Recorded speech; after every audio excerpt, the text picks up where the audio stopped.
Praise the lord. ఈరోజు దేవుని వాగ్దానము. ఆకాశమందు నీవు తప్ప నాకెవరున్నారు? నీవు నాకుండగా లోకంలోనిది ఏదియూ నాకక్కర్లేదు. కీర్తనల గ్రంథము 73 అధ్యాయం 25వ వచనం. ఈ వాక్యం ద్వారా మనం తెలుసుకోవాల్సిన విషయం ఏంటంటే, మన దేవుడు ఆకాశమందుండు దేవుడు, అంటే పైన ఉన్న దేవుడు, అంటే సర్వ సృష్టి మీద ఆధిపత్యం కలిగిన దేవుడు. ఆకాశము ఆయన సింహాసనం, భూమి ఆయన పాదపీఠం, సర్వము ఆయన స్వాధీనంలో ఉంది. కాబట్టి సర్వ సృష్టికి ఆయనే కారకుడు, ఆయనే ఆధారం, ఆయనే ఆది సంభూతుడు.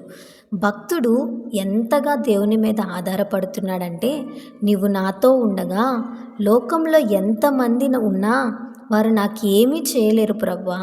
నీవు నా పక్షముగా ఉన్నప్పుడు, నీవు నాకు అండగా ఉన్నప్పుడు, నీవు నాతో ఉన్నప్పుడు, నీ దృష్టి నా మీద ఉన్నప్పుడు, నీవు నా ప్రార్థన వినేటప్పుడు మనుషుల యొక్క ప్రేమ, మనుషుల యొక్క సహాయం ఏ పాటిదయ్యా అనే అర్థంలో ఈ మాటలు చెప్తున్నారు. కొన్నిసార్లు ఎవ్వరూ నన్ను పట్టించుకోవటం లేదని బాధపడుతున్నావు కదా, ఎవ్వరూ నన్ను ప్రేమించటం లేదని వేదన పడుతున్నావు కదా, ఎందుకు నా జీవితంలో ఈ బాధలు, ఈ కష్టాలని వేసారిపోతున్నావు కదా. ఈ మాట నీకు గొప్ప ధైర్యాన్ని ఇవ్వబోతుంది.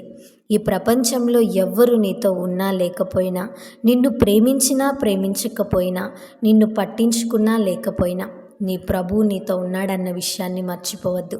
ఆయన నీ గురించి ఆలోచిస్తున్నాడు. ఆయన నిన్ను పట్టించుకునే దేవుడై ఉన్నాడు. నీ జీవితంలో గొప్ప కార్యములు చేసే దేవుడై ఉన్నాడు. ఆయనను నీ తండ్రిగా, నీ తల్లిగా చేసుకో. కొన్నిసార్లు కోల్పోయిన తల్లిదండ్రులని జ్ఞాపకం చేసుకొని ఏడుస్తూ ఉంటారు. వారుంటే నా జీవితం ఎంత బాగుంటుందో అని బాధపడుతూ ఉంటారు. బాధ ఉంటుంది, కానీ ఈ వాగ్దానాన్ని నీవు సొంతం చేసుకుంటే ఆ గాయం కూడా మాన్పబడుతుంది.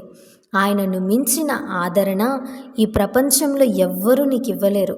ఆయన నిన్ను ఆదరిస్తాడు, నిన్ను ధైర్యపరుస్తాడు, నీ కన్నీరు తుడుస్తారు, నిన్ను బలపరుస్తారు.